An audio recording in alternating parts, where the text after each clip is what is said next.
Have you recently considered the story of Abraham and Isaac in Genesis chapter 22? If you haven't recently considered that, please go through these thoughts with me, but also read Patriarchs and Prophets chapter 13. It's a chapter called The Test of Faith.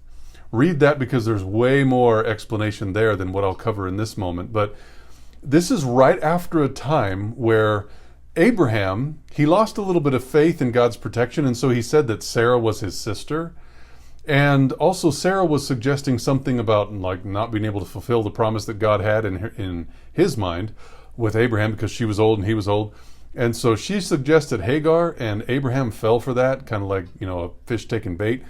And so what happens is God needed to test Abraham in a way that would expose Abraham's faith and trust in him as the God who can take care of all things.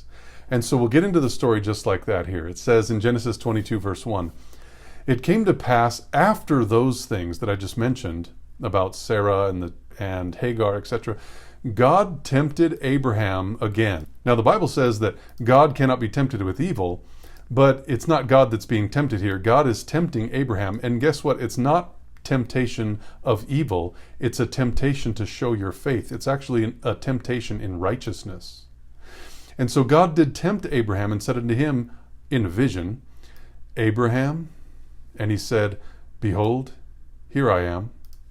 So Abraham knew that God was calling him, and Abraham was saying, "I am here, I am yours. What do you need?" And he said, "Take now," immediately, "take now thy son, your only son, by promise, your only son by the one that I said would come to you, your only son Isaac, your only begotten from the promise, whom thou lovest." This is not a son that you hate, this is a son that you love. "And get you into the land of Moriah." Now that land of Moriah, interestingly, is where Solomon later built a temple, which ended up, unfortunately, being somewhat of a standard of idolatry. But you're going to take your son to the land of Moriah, and you're going to offer him there as a burnt offering upon one of the mountains which I will tell you of. And Abraham rose up early in the morning, like I said, because he was sleeping in this vision that was given to him. He rose up early in the morning. This is something that he was called to do as something now. Go now, as it said here before. Take now thy son. He rose up early in the morning. He saddled his ass or his donkey. Today it would be like he put fuel in his car. And he took 2 of his young men with him. So these were the servants most likely. And Isaac, his son. And he clave the wood for a burnt offering. And he rose up and went unto the place that God had told him of. Now, so what's very fascinating about this is we know that Sarah was around. There was some servants that were there. He called the servants and he called his son. He prepared them all, broke the wood, got everything ready, and took off. He wasn't willing to tell his wife. The wife was probably still sleeping when they went because it says he rose up early in the morning. He prepared everything and left. It said nothing about Sarah. Most likely, Sarah would have been in a mother's heart so contrarily against this that he would have most likely had to battle getting out of there to be able to fulfill what he believed was God's will. So in this case, he chose not to tell his wife. He chose to just leave and go with his son and these servants the way that God had called him to go. And so it says in verse 4, then on the third day, wait a minute, 3 days, like 3.5 days of Christ? Yeah. On the third day, Abraham lifted up his eyes and he saw the place afar off. And Abraham said unto the young men that were with him, "Abide ye here with the donkey. It's going to be my son and I alone. And I and the lad will go yonder, and we will worship, and we will come again to you." And so now Abraham is pretty stressed out. He is going to fulfill the Lord's will, but this is already after the third day. Can you imagine how long that first day was? How he may have been up all night sleeping, and then how all that next day he was wondering when it was that God was going to send an angel or something to tell him, no, you don't really have to do this. God was just testing you. But here he is the third day. He can see the place. He tells the servants to stay, and he goes on again with one of the longest days of his life. He's walking along with his son. It says there in verse 6, Abraham took the wood of the burnt offering, laid it upon Isaac, just as the wood was laid upon Jesus, his son. Don't forget that. That's a very important part right here. His son. And he took the fire in his hand and a knife. A knife for what, Abraham? What are you going to do with that knife? Well, he knows. Nobody else knows. And they went, both of them, together. We must understand that Abraham knew what was going on. The son did not know what was going on. Abraham, as the father figure, knew more at this point and understood what was going on. The father had a knife, the father had fire, and the wood was laid on the back of the son. This is amazing. This picture is outstanding, looking forward to an illustration of when God gave his only begotten son. Now we must understand that the only begotten son is, in this scenario, Isaac. But you might say, now wait a minute, there's another son, there's Ishmael. Yes.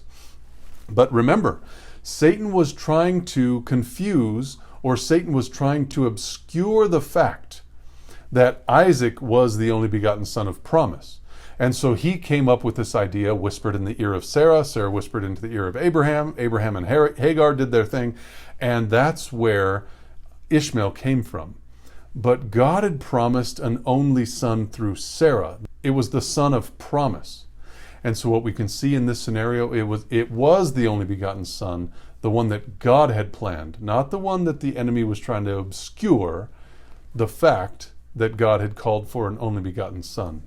So let's understand as we continue on in verse 7. Isaac spake unto Abraham, don't miss this part, his father. Isaac is the only son. Abraham is the father that's going to take the life of his son. And Isaac speaks to his father, and he says, my father. Can you imagine what it would be like? If you're a parent and you know and understand how precious it is to have a child, you know, like you're holding that baby and you're just wanting that nothing will ever hurt that child. You don't like it when your child falls and scrapes his knee and cries out and just wonders, like, have you ever had something like this before? And you're saying, yes, it's okay, it's going to be okay. It hurts now, but it'll be better later. And when your child stubs its toe, or when there's this potential accident that you're in or whatever, and you're wondering like, oh, that could have taken the life of my son, that could have taken the life of my daughter, whatever it is that you have. You know, you think about that all the time as a parent, and you wonder like, what would it be like if my child died? What would that be like? How wrenching would that be on my heart? I mean, there's times where you might scold your child for marking on the wall or breaking something in the house, or, you know, that handprint again on that glass of your car. Like, why do you keep doing that? I have to clean this every single time.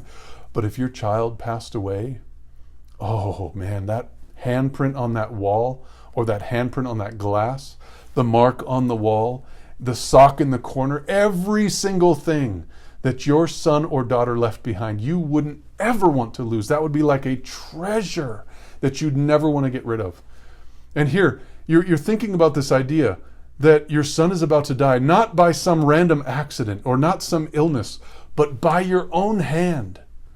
And it says here in verse 7, Isaac spake unto Abraham, his father, and he said, my father, with those innocent eyes that has no idea what Abraham, his father, is about to do. My father, he said, here am I, my son.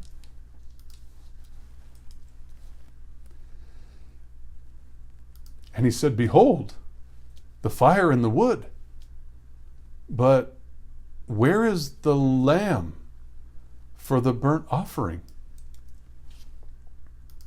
Abraham said, my son,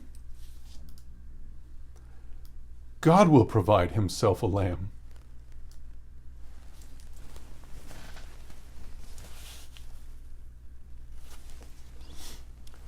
You have to forgive me, I'm a little overwhelmed here. God will provide himself a lamb for a burnt offering. So they went, both of them, together. And they came to the place which God had told him of, and Abraham built an altar there, and laid the wood in order, and bound Isaac, his son,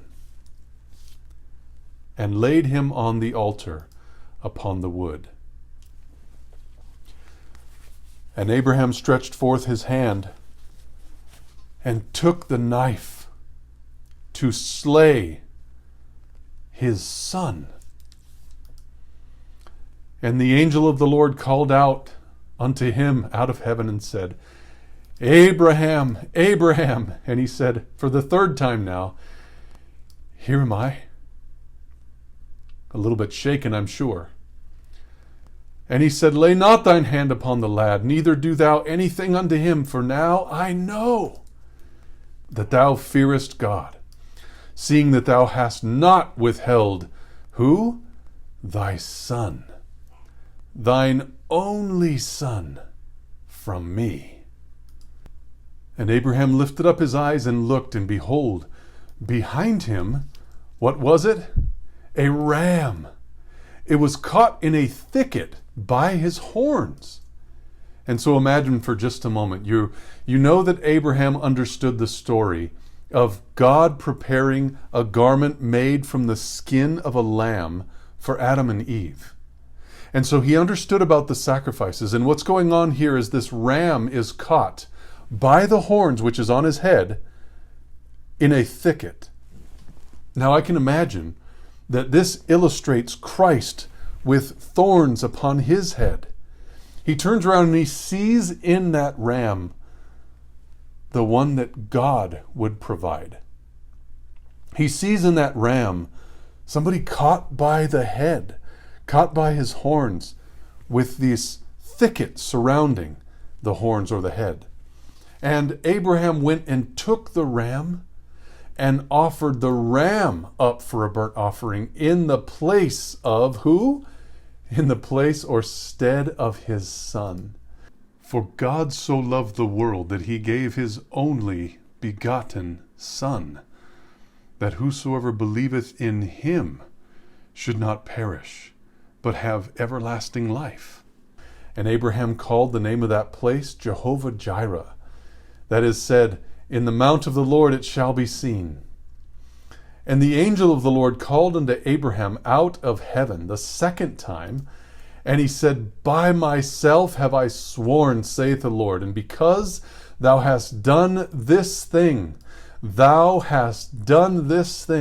and hath not withheld thy son, thine only son, that in blessing I will bless thee, and in multiplying I will multiply thy seed as the stars of the heaven, and as the sand which is upon the seashore. And thy seed shall possess the gate of his enemies, and in thy seed shall all the nations of the earth be blessed, because thou hast obeyed my voice. Is that you? Are you willing to do what God has asked you to do? Are you willing to illustrate in your own life the plan of salvation, in even offering up perhaps your son, your daughter, your husband, your wife, yourself? I'm willing by God's grace and by God's grace alone. And I pray that we would all be prepared for that time where we, like sheep, will be offered up on behalf of what God's plan is for our life and for the lives of others around us. God bless you.